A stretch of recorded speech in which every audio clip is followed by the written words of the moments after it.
Nous sommes en 50 avant Jésus-Christ. Toute la Gaule est soumise à l'envahisseur romain. Toute? Non. Un petit village peuplé d'irréductibles Gaulois résiste encore et toujours à l'envahisseur.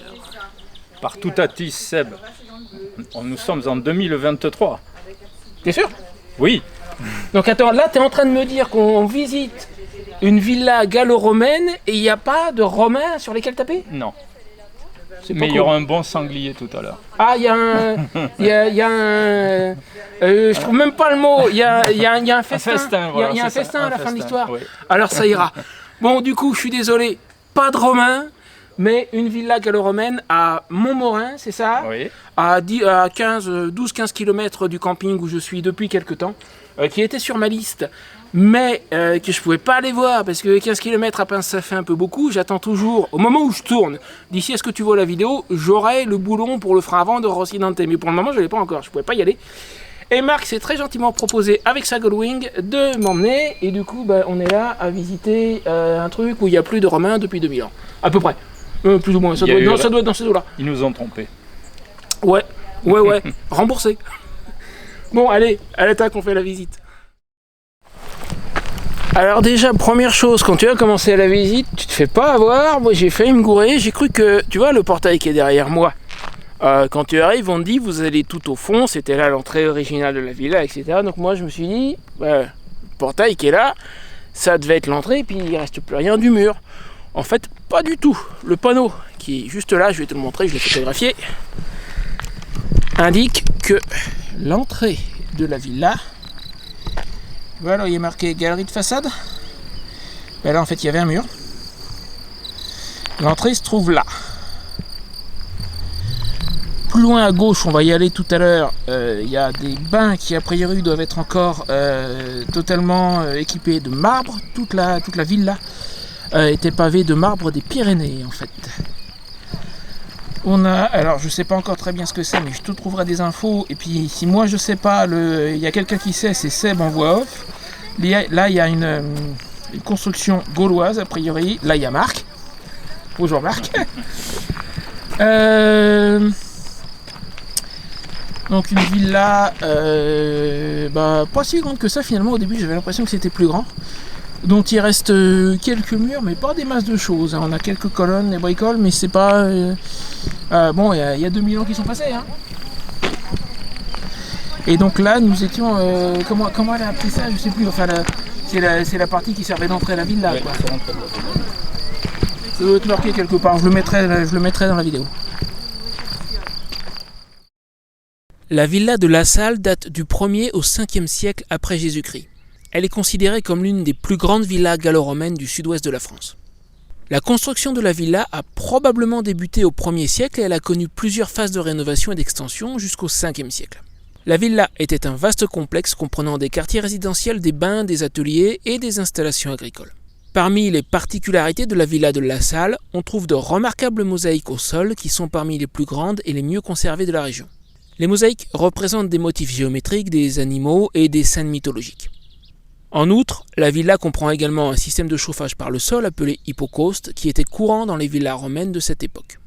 Les fouilles archéologiques sur le site ont permis de mettre au jour divers objets qui témoignent de la vie quotidienne et de l'artisanat de l'époque romaine, tels que des poteries, des outils agricoles et des bijoux. Le site de la villa de La Salle est aujourd'hui géré par le Centre des Monuments Nationaux et est ouvert au public pour des visites. Ah, le temple gaulois. Également appelé Fanum, il date a priori de la période pré-romaine. Les informations à son sujet sont difficiles à trouver. C'est un exemple de l'architecture religieuse des Gaulois avant la conquête romaine. Les fouilles archéologiques ont révélé des éléments architecturaux et des objets rituels associés au culte des divinités celtes. Le site archéologique de Montmorin témoigne de la coexistence et de l'interaction entre les cultures gauloises et romaines dans la région à l'époque antique.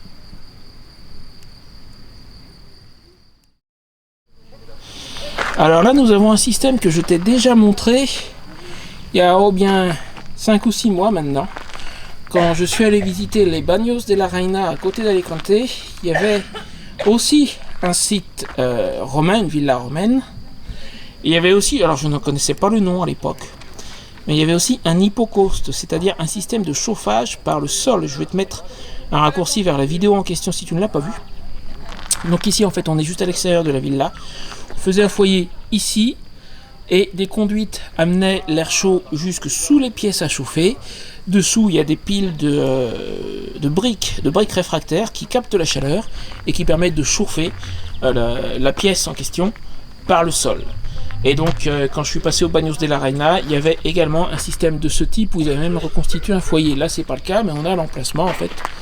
On a l'emplacement de. Je pense que c'est là qu'on faisait le foyer.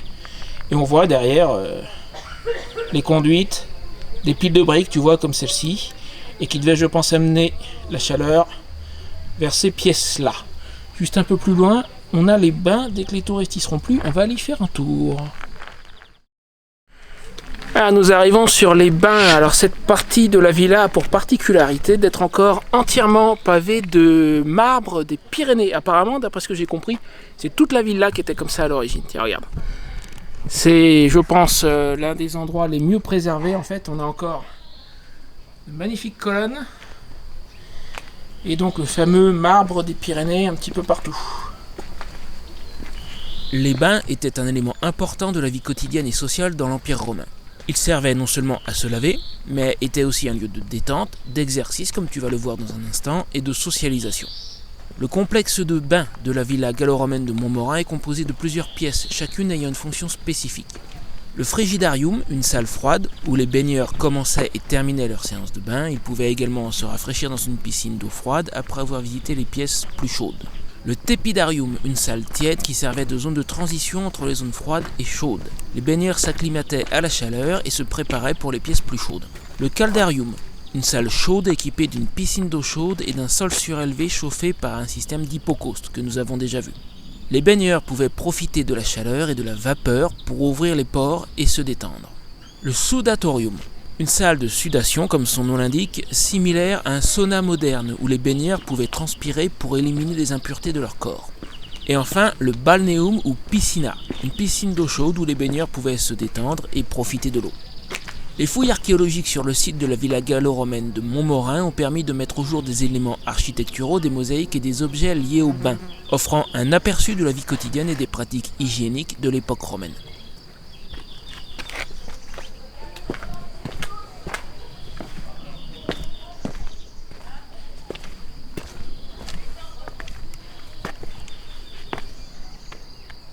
Alors celle-là elle est pas mal. Et tout à l'heure en discutant avec Marc, je déconnais, je fais... Il y a les bains, il y a les douches, ils ont prévu la salle de muscu aussi, puis lui il me dit oui. Mais je pensais qu'il rigolait, mais en fait... Pas du tout. Il était un peu plus sérieux. Alors juste derrière, là on a le frigidarium, tu sais, il y avait des bains chauds, des bains froids. Donc là on est sur le frigidarium. Et là tout de suite tu imagines Obélix qui saute là-dedans. Là on est mal.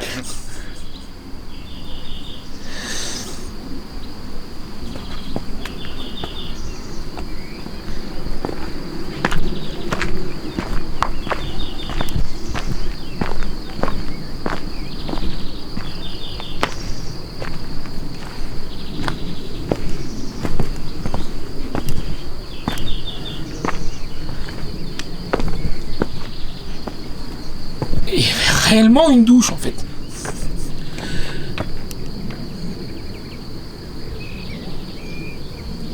Ils étaient pas si fous que ça ces Romains.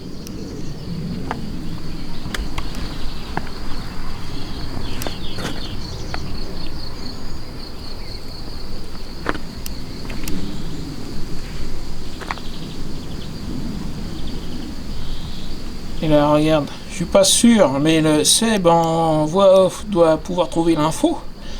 Mais ça serait bien encore les piles de briques réfractaires qui servaient au chauffage par le sol. En tout cas, je saurais pas. Oui, non, mais c'est sûr, c'est ça en fait, parce que regarde.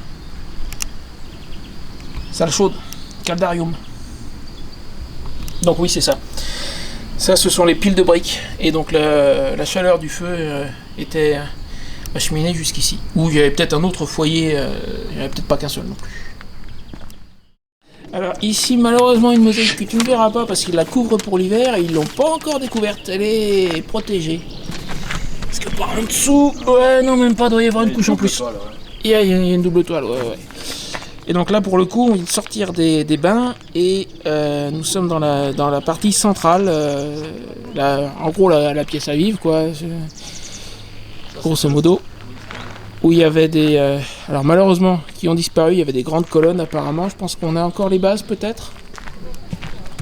Alors, il y a quelques bouts de colonnes par là, quoi, mais... il devait y avoir des très grandes colonnes aux quatre coins, quoi, un truc comme ça. C'est le salon. Ça, c'est le salon. Ah oui, c'est marqué. Oui. Oh, tu sais lire? Ah oui. Les Romains m'ont appris. Une salle à manger, ici à gauche. Ils étaient organisés, quoi.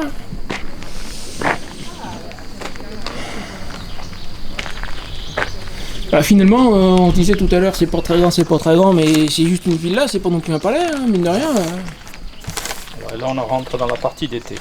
Oui, exact. Ouais, la personne de tout à l'heure nous a dit que c'était un peu plus surélevé pour profiter d'une belle vue sur les Pyrénées, paraît-il.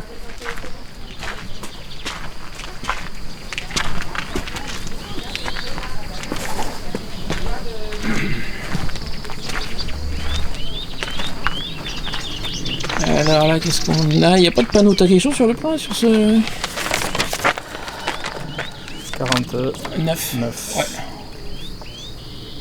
Jardin en hémicycle. Et c'est un hémicycle, effectivement. Bah, pour une fois, un hémicycle qui sert à quelque chose.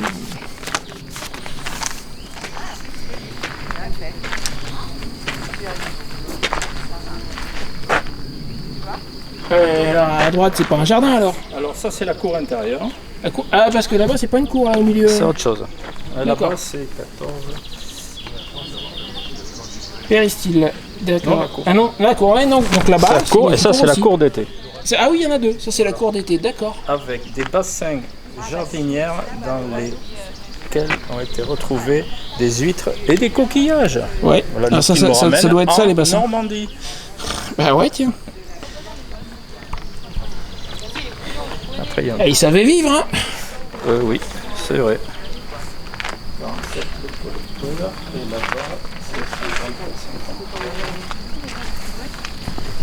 Ah, et là, donc oui, ce qu'elle nous a dit tout à l'heure, c'est le seul endroit où on est retrouvé de façon certaine des chambres.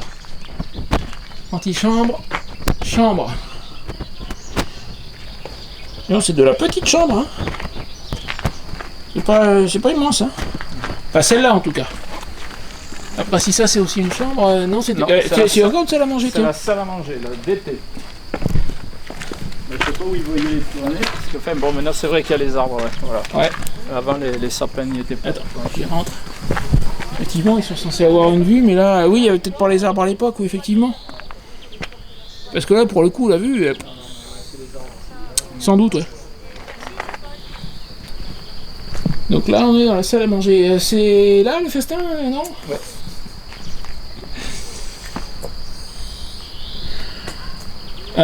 Bon, et puis toujours pas l'ombre d'un romain. Bon, bah, joli endroit, quoi.